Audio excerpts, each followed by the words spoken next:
Hello and welcome back to my channel. I am Abe with MysticGenmara.com, and today I figured we could continue our introduction to the Archangels.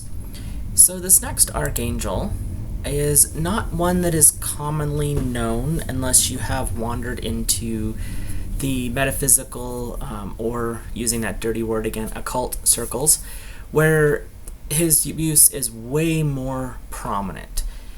And the reasonings are very interesting for that, and I will get into those here in a moment.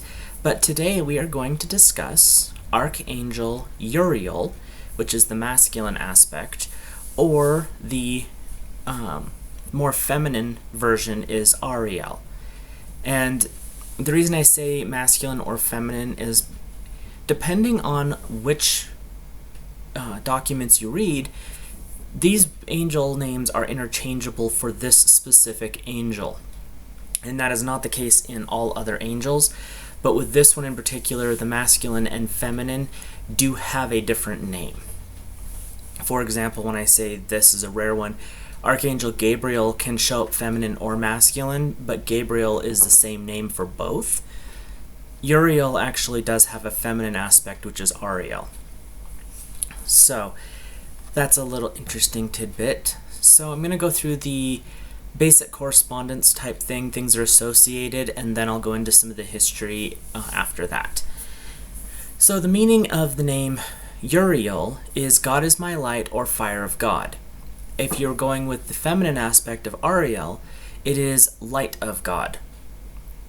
So right off the bat, you see that Uriel is very much about bringing light and wisdom from God to us. Colors generally associated, historically anyway, with Uriel are green and brown. The planet that has been traditionally used is Uranus. The days of the week generally is Saturday, and in the original calendar, Saturday was the last day of the week, so it was very sacred. So having Uriel tied to Saturday actually shows where his standing was in the, not so much the holiness, but in his communication with the divine aspect. So he's up there a ways. The time of day, though, is midnight, because even though he's the God, he is the messenger of light, he is very much about quietness. Well, noontime is usually our busiest time of the day. Midnight is the quietest, and so it's a time for us to connect better. Direction generally associated is north, and the element is earth. So when you look at those two alone, you start to understand how Uriel is actually tied very strongly to the home, the everyday things in life, finances and relationship issues, the daily grind, all of that stuff can be associated with Uriel, which means his authority covers a very broad range of interests. If you are into crystals and stones and that type of work, the quartz, the amethyst, aquamarine, moss agate, and bloodstone are the ones that are tied to him. They're also very spiritual stones, and they all have very much physical healing properties to them. Like if you look at the definitions of amethyst and aquamarine, they're very much spiritual, but they also have very calming effects on the human body. And bloodstone has been used in different forms of healing going back thousands of years that I've found anyway. Then we also have burnished gold, so it's shined up and it's super polished, or brass, again, polished to its highest sheen, so you have that really bright shine that goes with it. Whereas Uriel actually works with all of your chakras, so he's a really good one if you are working on somebody and you're not really sure which angel to work with for which chakra. He actually will work with them all, but his primary seat within a pattern is the solar plexus, which is the one just under your rib cage. His powers and abilities, the things that he's specifically referenced in most of the time, is things of like transformation and transmutation, two separate ideas. Peace, giving and receiving. He's all about the energy exchange of gifting. And gifting doesn't mean always giving, it also can be receiving, and Uriel can help you understand that. He also, because of his aspect of light and being a divine messenger, helps with prophecy and clarity. So when you're having those times when you just cannot see something and you cannot figure it out and it just feels like you're walking through a cloud, when you ask for Source to send you Archangel Uriel, it actually will lift the blinders, open up your eyes type of a thing, so you can actually understand it a little bit better. The one caveat with that is when you ask him to come in to help you see clearer, he might bring a little prophecy with him. So just as a heads up, you might be seeing what's going on at the moment and what's coming. And that can be a good thing or a bad thing depending on what's coming. Sometimes you don't want to know. His spiritual weapon varies between cultures. Some people see him carrying a lightning bolt. I never have seen him that way. Other people see him carrying a scroll, and I will on occasion see him with a scroll. But this last one is the one that I generally see him with, which is a sheaf of wheat. The other thing that I usually see him with, and this is me personally, is I usually see him with like a shepherd's crook, like you'd see in Scotland or something like that. And it's because he's here to help guide us as humanity. And I'll get into that a little bit and more. If you practice Kabbalah or are interested in it, the Sephira, or the spinning circle on the Tree of Life, would be Malkuth, which is the feet, and he uses that with Sandalphon. So he's a dual guide. But because he works with all of the chakras, he also works with the entirety of the middle pillar on the Tree of Life. So you can usually call upon him as you're working up the middle pillar aspect.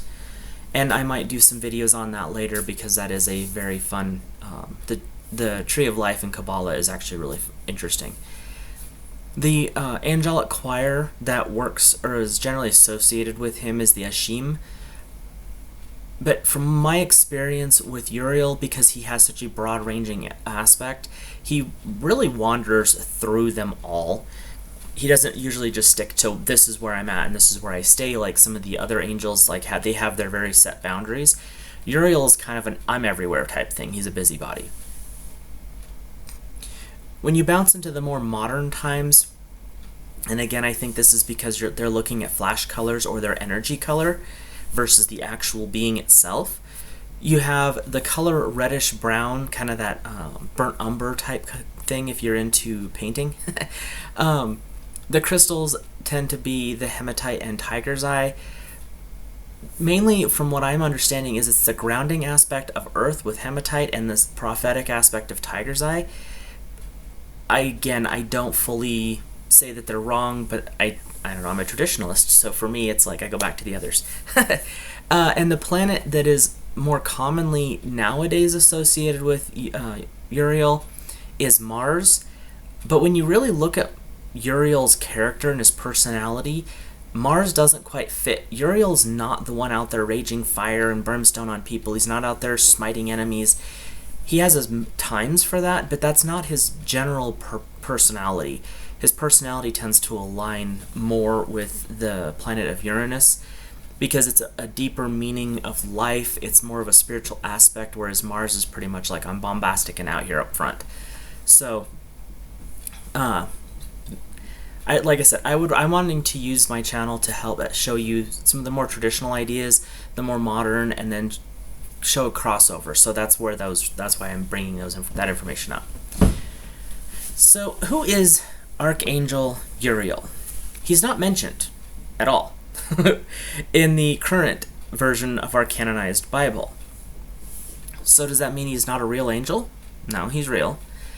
Angels are not exclusive to any one religion or spiritual path, and anyone who claims that their angels are only with their religion, I hate to be blunt, is lying to you.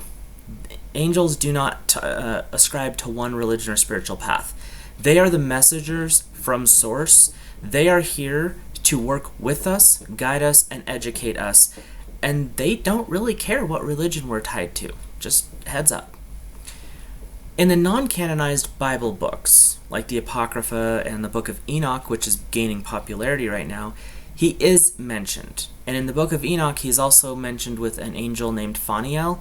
And if you talk to some of the more modern-day scholars, it's also almost an interchangeable name there as well, and I, again, don't agree with that because Faniel is a separate angel to me. So, and I may bring that energy forward later. The belief... Oops, where am I at? Sorry. I have a script here and some notes because I wander off on side tangents a lot. He was an archangel to guide and watch over humanity in both the Book of Enoch and in the apocryphal texts. He was put in charge of earthquakes and thunder. Again, very strong attributes with the earth element. Although not named, and this is where we get into some of the myth and theory that was left out of the current canonized Bible, and I'll explain some of that here in a minute as well. He was thought to be, in modern times, well, legend holds it, I should say, that he was the angel that wrestled with Jacob at the ladder. He was the angel that came, or first one that came and warned Noah of the flood. There's some legends that say that he came for 7 days when Noah was trying to be convinced that there was something going on, and it was Uriel's persuasive personality that convinced Noah that there really was a problem, and then other angels came in to help give him blueprints for the ark and help understand what was going on. But Uriel was the one who was like, dude, wake up, we have problems. So again, that's that prophetic aspect of when you ask for Uriel to show up. There's things that can come with that. And he was also present, and this is a Jewish belief, or a legend. He was there to help bury Abel after Cain killed Abel in the garden, or just outside of the Garden of Eden. I believe it was Michael, Gabriel, and Uriel were there to help Adam and Eve understand the process and why this was going on. Again, he was buried in earth, so of course Uriel was going to be there. I mean, he has, it's interesting, he has a lot of history, in all honesty. I wrote a footnote there and I totally read it wrong. He has an interesting history. In other legends, though, Uriel has been given the keys to hell because he feels that he did something wrong, and he may have accidentally, but he did it, offended God, and so he begged for God to give him a punishment that would be fitting. And so the punishment was he gets to hold the gates to hell, and he punishes those who need it. The punishment was a corrective action to fix a bad behavior, though. It wasn't an action that you're doomed to hell because you committed these grievous sins. It was more of, you've done something wrong and you need your hand slapped. And Uriel does not like to be that angel, to be honest with you. The one thing that I have found is he is very stern and very straightforward. It's not like some of the other ones where they'll have a laughy jokey time. Uriel's the one that I rarely see smile when I've worked with him. It's not that he's not friendly or polite, but it's this almost a teacher aspect that he always carries with him. Like, I'm not here to laugh, I'm here for you to grow.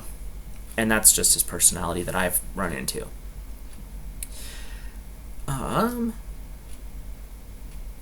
The other part of that whole discipline thing is he's all about bringing us into our higher selves. The more perfected our being can be is what he is wanting, and that's why it's less fun, more work. And that's, again, goes back to the earth element. They're very grounded in, I have to work, I have to work, I have to work. And that is how Uriel comes across in a lot of his practices with us as humans. So in the early church, Uriel was still believed to be an angel, and at one point they actually considered him a saint. And this happened around, I want to say, I didn't write it down because I didn't think I'd need it, but it was between the 13th and 14th century.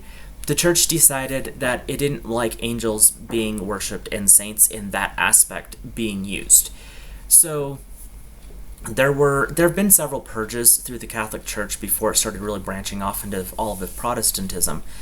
And this was one of the big purges, was Uriel, along with multiple other saints and angels, got the boot because people were putting so much emphasis on these angels and these saints. And like Uriel, wasn't across the board. Everybody could call upon Uriel and be helped, and Uriel does manifest things for us. And since we weren't, as humanity, we're not using strictly the dictates of the church leaders at the time, and I'm not saying that they were right or wrong, this just happened, banished Uriel, amongst other saints and angels, from all literature and all art, all texts, ousted. Now, this is again, I throw a lot of my own opinions in here. I fully believe that that is not the end of the story. And I'll give a little bit more into that here in a second, but this is not the end of the story for a lot of these saints and angels that the church doesn't agree with. So Uriel, though, has a history in other spiritual practices. That's why we know who he is today. And this is going back millennia. I mean, thousands of years. Uriel has played a very dominant role in spirituality and a lot of religions at their founding, which is interesting that he's there at the beginning, but they kick him out. Because most of the Abrahamic religions keep Gabriel and Michael and even Raphael as very dominant beings, but almost all of them, for some weird reason, have banished Uriel. But why? He goes back beyond them significantly, not severely. But he's referenced in occult literature and spiritual practices in John Dee's writings. John Dee, actually, before he got tied up with Raphael, was working almost exclusively with Uriel. Again, Uriel got pushed to the side. And then when we go into the Kabbalah, most of us today believe the Kabbalah is a Jewish mysticism, and it is today. But it actually goes back to Babylon. It goes back to Chaldea. There's roots and templates for Kabbalah going back almost to Samaria. So this has been a pretty consistent spiritual practice for thousands of years, and Uriel has played a fairly large role in all of it until he gets removed. It's just weird how that happens. But the thing is it's interesting when you look at it from an outside perspective. I was born and raised in a Protestant Christian belief system, and I have stepped away, and I've went back and stepped away. I'm all over the place. But what it's interesting to me is how the dominant religions pick and choose who they get to keep and who they don't. Like, there's a very dominant section of the Catholic belief that is all about sainted humans. That's fine, I guess. I don't really know how to I don't know how to feel about the saints. So that's if you like it, great. But then you look at other Protestant religions, and some of them will be like Archangel Michael, yay, but no one else. And other ones are like Archangel Gabriel, yay, but no one else. It's interesting how they have picked and chosen who they want, but the one angel, to me, that tends to get pushed to the side frequently is Uriel. And it's weird in one aspect, because what do we as humans think that we're doing? These are spiritual beings, like, we can't just kick them out. But the other part is, just because one group or another decides that they don't like that particular spiritual aspect, it doesn't mean it goes away. It doesn't mean it's banished from the world. It doesn't mean it's banished from the collective consciousness of who we are. It means that that aspect is going to adapt into another form. The angels are prime examples of that. They're messengers. They are messengers from God's source, energy, divinity, and they're not subject to our will. They are subject to whether we allow them to interfere in our personal lives. But we don't get to make them go away and disappear into the ether where no one else gets to know about them. And that's why, even today, we still know about all of these angels, and there are thousands of angels out there. I'm introducing just a few of the handful of them, and I will take suggestions on other ones if you would like me to research them. And I work with, like I said, a primary six to eight of them normally, and Uriel's one of my personal favorites to work with, because when you need help with everyday life, he's the one. If you need help trying to understand a spiritual concept, Metatron is really good for it too, but a lot of people are intimidated by him. Uriel comes in a much gentler way in that aspect. So, Now we're going to go into how he usually appears when you're meditating with him, and how you ask when you ask him in. This is kind of what's to be expected. And this is where a lot of this next information is, some of it's historical and some of it is my experiences. So I've kind of blurred them together, but I will point out when it's specifically my opinion only. And when Uriel appears, generally, and even historically, but this is how he showed up the first time to me before I even knew how he was supposed to look. He shows up as a tall, tanned male. Now, if you're talking Ariel, she's going to be a very thin. Usually the term you would use is like a waif, like very thin, willowy type woman. Again, tanned, very tanned. Both of these, Uriel and Ariel, show up as tanned skin. They tend to be very serious. He's really nice. That's the part that doesn't make any sense. When you look at him, you think you're going to be disciplined or yelled at, but he's always polite and very civil. It's just, he's very serious. The clothing that he generally wears is greenish brown robes, sometimes white or gold wings. Again, that depends on usually the person who's observing. And almost always he's wearing sandals, but if he's not wearing sandals, he's barefoot. I've never seen him in anything else personally in all of the times I've worked with him.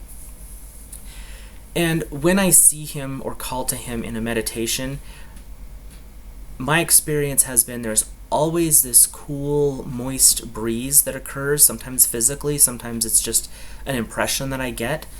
And the shift in the aroma in the room changes. Because you can have incense or whatever else, but you're going to smell very earthy, like fresh turned soil, like out in a field. The closest thing I can compare it to is like the light scent of patchouli, not the heavy, overbearing, but when you just catch a whiff of it in passing, that's the type of smell that will come along with Uriel. He usually stands with his arms folded, which is a little off-putting at times because you feel like he's closing off, but that's just him. And he'll discuss life and things that need to change with you. Now, everything in our lives, because he's an eternal being, is a cycle. Up, down, birth, death, 4 seasons, all of it. So everything we are, seeing on our day-to-day life that is so serious and so frustrating and it's never happened before, he's standing there tapping his foot going, yes it has, calm down, you're being dramatic.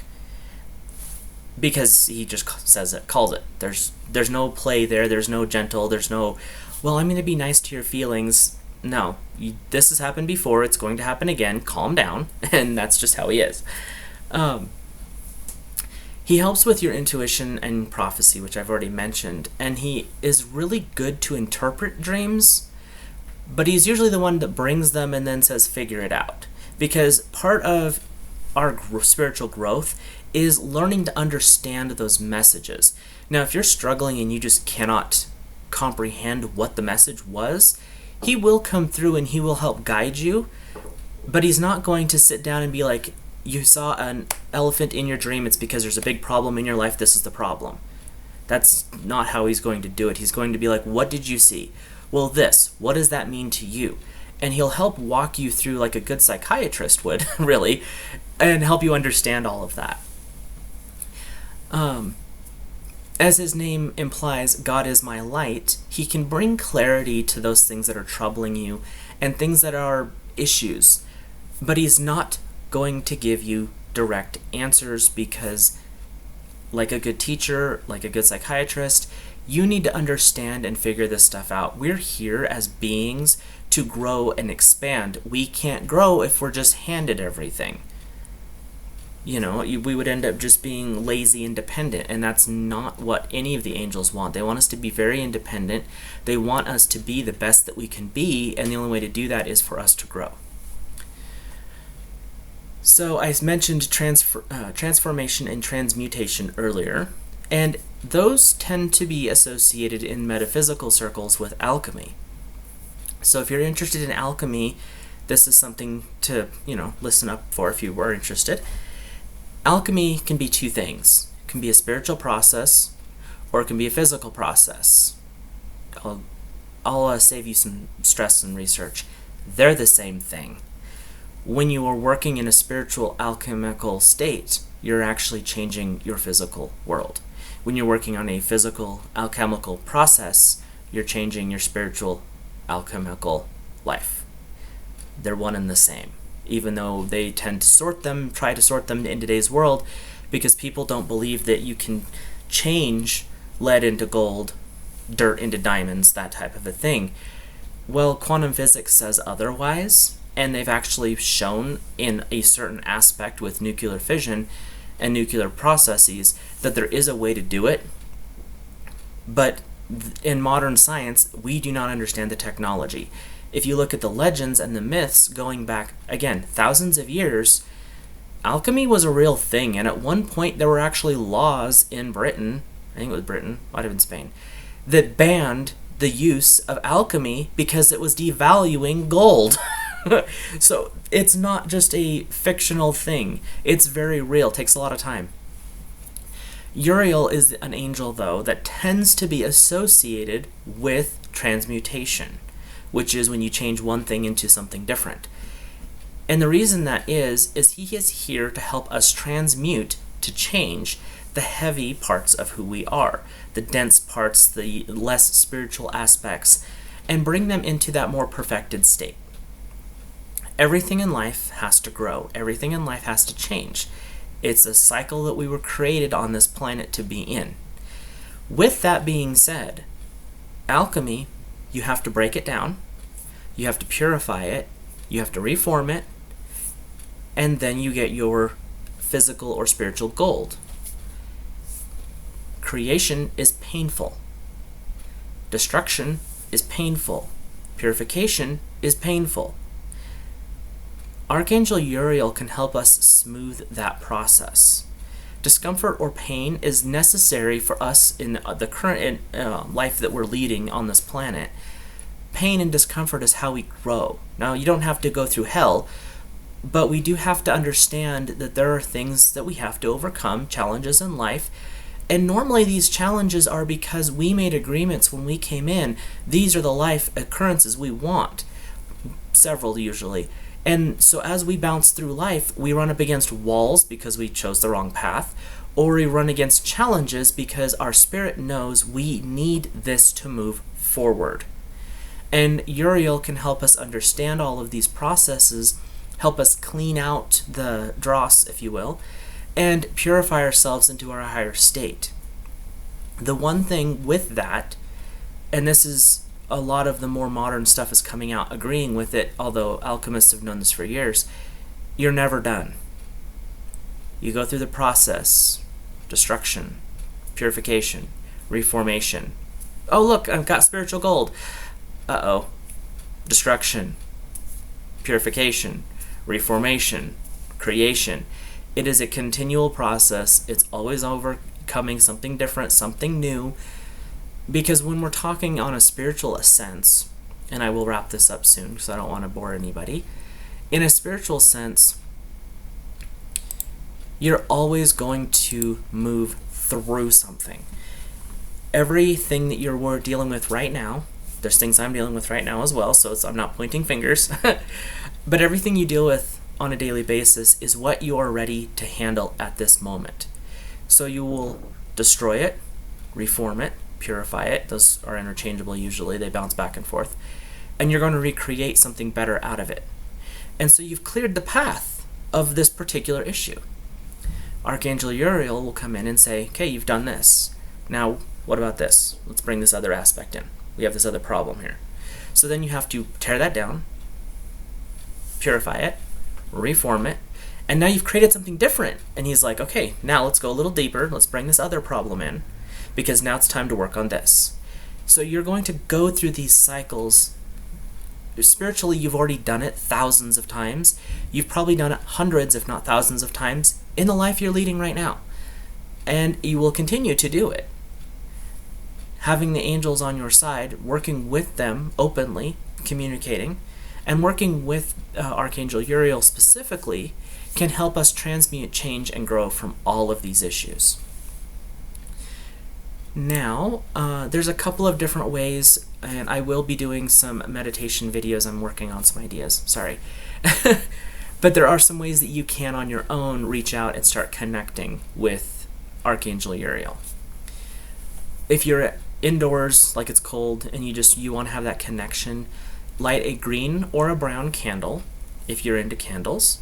Take a crystal from what I mentioned earlier, and if you just can't decide, general quartz crystal is the best one to work with angels because it connects to all of the angels. You don't have to worry about a color. It's just, it is what it is, and it does help us connect to that higher energy. And my personal recommendation when you're connecting with Uriel is to have a crystal or a stone with you. And when you're doing your meditation, if you have houseplants in your house, like in-soil living houseplants, sit next to those.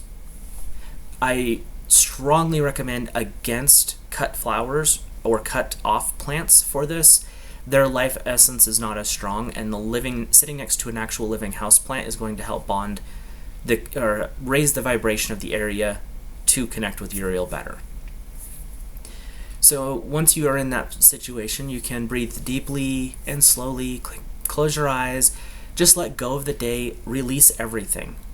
Do a countdown exercise, do a relaxation exercise, however you choose, and then ask Divine Source Energy to send you Archangel Uriel. And you'll continue just breathing slowly and deeply. If you already do meditation, just slip into that state and allow him to come forward and to greet you. And it might take a couple of tries because, like I said, Uriel has this belief that you have to put in the effort and you have work to do. So he might make you work for it, or he might show up the first try. That is all between you and him.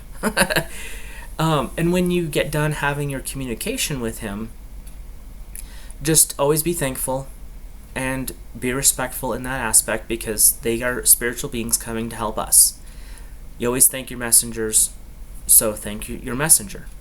Another thing you can do to really tone into this energy stronger is when you're getting ready to meditate, face due north, face magnetic north. And if you need a compass to do that, I recommend, until you get more tapped into the energies of the planet and the angels in general, to have a compass just so you know where north, south, east, and west actually are. So many of us have gotten separated from that over the years, but I think we need to get tapped back into it because there's a lot of benefit that you can reap from knowing these directions in spirituality and in your everyday life. And if you can be outside with Uriel, the best thing to do is find somewhere quiet, preferably where you're around trees and you can take your shoes off comfortably, safely. And it's best if you can put your feet directly onto dirt or stone. If you only have grass around, that's fine too. Concrete is not stone, it's artificial, so that doesn't count. And then just go through the process facing north and doing your breathing and bring yourself into a light meditative state. But these are all things that you can do to work with him. Again, just to caveat it at the end, Uriel is an amazing angel. I love to work with him. It's good for clarity, and on those days when you just need someone to basically slap you upside the head and be like, knock off your crap, because truth and clarity are what Uriel's goals are. He's a good one for that. You just have to be ready for it sometimes. So, on that note, I will take this off the video, or I'll end the video. I appreciate everyone who shows up. If you guys want to, if you like what I'm doing, go ahead and subscribe, drop a like on the video. And if you have ideas or suggestions, just be respectful about it, but you can leave those in the comments below. I do read them, and I do appreciate that. So I will talk to you guys later.